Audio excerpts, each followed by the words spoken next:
নিয়োগ প্রক্রিয়া এটা শুরু হয়েছে বাংলাদেশ থেকে 900 বাইক রাইডার এখানে আসবে। এভাবে পর্যায়ক্রমে আরও বাইক রাইডার তারা নেবে। গাড়ি চালক পেশায় আবারও সংযুক্ত আরব আমিরাত যাওয়ার সুযোগ এসেছে।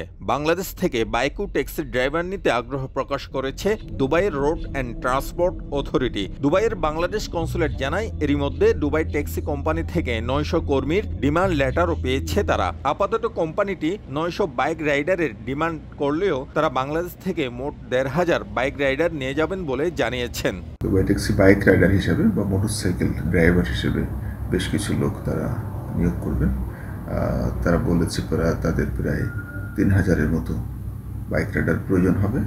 বাংলাদেশ সরকারের প্রবাসী কল্যাণ ও বৈদেশিক কর্মসংস্থান প্রতিমন্ত্রী শফিকুর রহমান গত 24 মে দুবাই সফরকালে বাংলাদেশ থেকে শ্রমিক আমদানি করে এই ধরনের 16টি বড় কোম্পানির সঙ্গে বৈঠক করেন। কোম্পানিগুলোকে বাংলাদেশ থেকে দক্ষ জনশক্তি পাঠানোর বিষয়ে আশ্বস্ত করেন মন্ত্রী।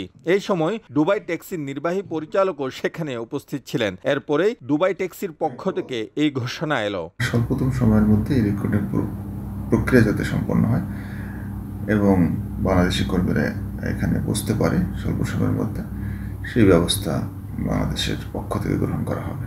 এদিকে এই নিয়োগের ক্ষেত্রে ভাষাগত দক্ষতার উপর বেশ জোর দিচ্ছে আরটিএ। নিয়োগপ্রাপ্ত কর্মীরা বেসিক স্যালারি হিসেবে মাসে 2600 দিরহাম পাবেন। এছাড়া কর্মীদের আবাসনও ফ্রি দিচ্ছে প্রতিষ্ঠানটি। তবে কর্মীরা যেন দালালের ফাঁদে না পড়ে সেদিকে খেয়াল রাখার কথা জানিয়েছেন সংশ্লিষ্টরা। শিবলি আল সাদিক, সময় সংবাদ, সংযুক্ত আরব আমিরাত।